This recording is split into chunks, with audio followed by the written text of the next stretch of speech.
Salut à tous, comment ça va? Apprendre une langue c'est compliqué, c'est fastidieux et c'est long, mais il y a plusieurs moyens pour faciliter et rendre ça un petit peu plus ludique et j'aimerais qu'on voie ça ensemble.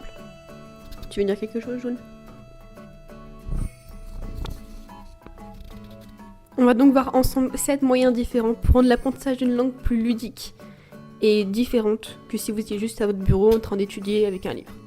J'apprends moi-même une langue qui est le coréen et autant vous dire que j'ai dû essayer de trouver d'autres moyens parce que rester pendant des heures à mon bureau avec un carnet en train d'écrire et d'apprendre des mots de vocabulaire, c'est pas forcément ce que je préfère, vous comprenez? Et je pense que vous aussi de toute manière. Et mon petit bébé juste ici va nous accompagner pour la vidéo.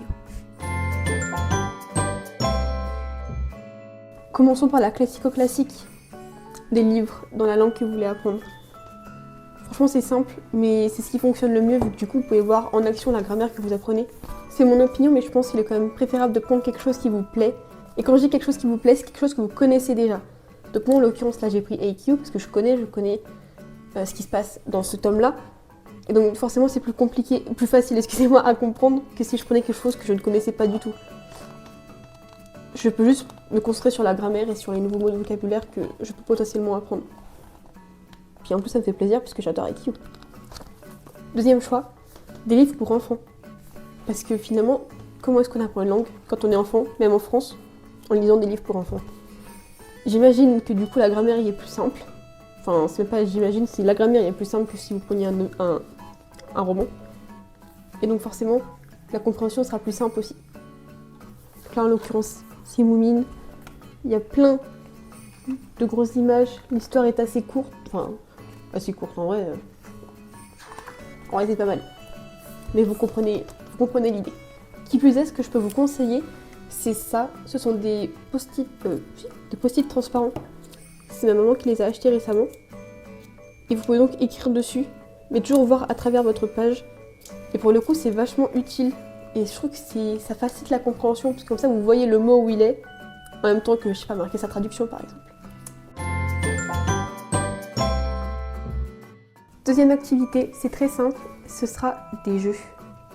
Je vous présente un petit jeu que j'aime bien, c'est Is This It Taken. Donc comme vous pouvez le voir, j'ai changé pour jouer en coréen. Et en fait, c'est un jeu facile, qui nécessite un tout petit peu de logique, ou alors c'est parce que je suis encore au début, je ne sais pas. Et peut-être que ça va se corser après. Mais en tout cas, il y a peu de dialogue, bon, surtout sur ce niveau-là. Des fois, les gens parlent, donc du coup il y a un petit peu plus de dialogue. Mais c'est souvent des phrases qui se répètent, donc pour le coup je reconnais les mots et je les retiens après les avoir cherchés.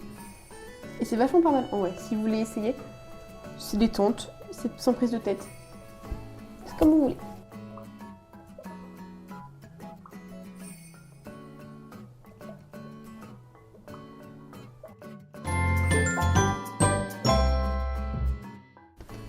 Simple, très très simple, mais très efficace également, un vlog dans la langue que vous voulez apprendre. Parce que dans les vlogs, les gens parlent de manière, comme ils parlent tous les jours quoi finalement. Donc c'est très naturel, ça traduit des situations quotidiennes, donc des mots que vous avez besoin dans la vie quotidienne quoi.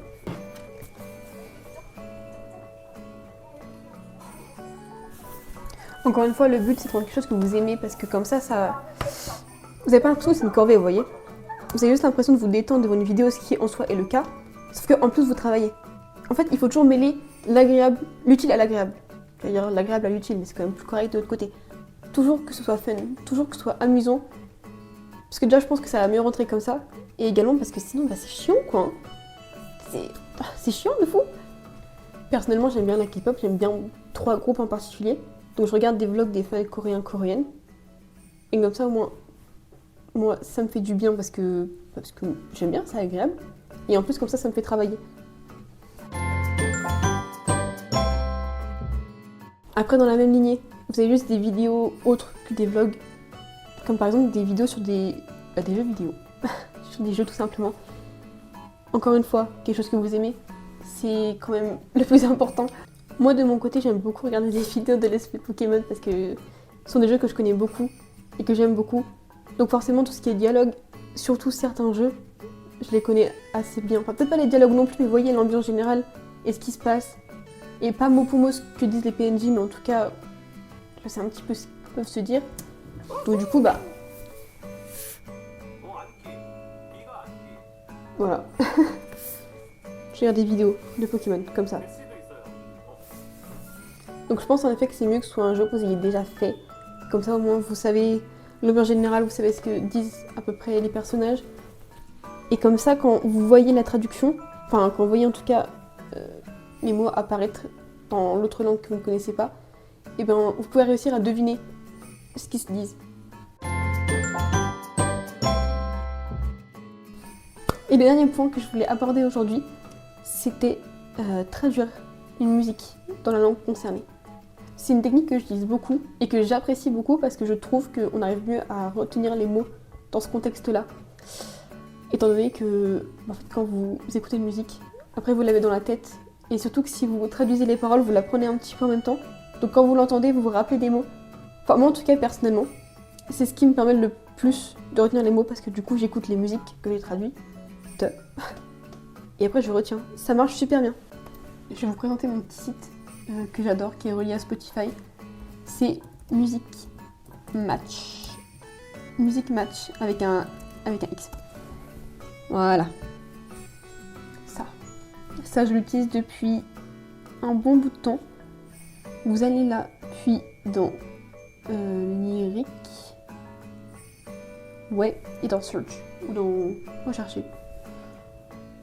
Et là du coup, bah, voir que par exemple, il y en a certains qui ont déjà été faits, qui n'ont pas été enlevés.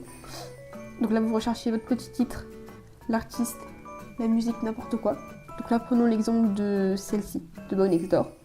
C'est une musique que j'adore, que j'écoute beaucoup.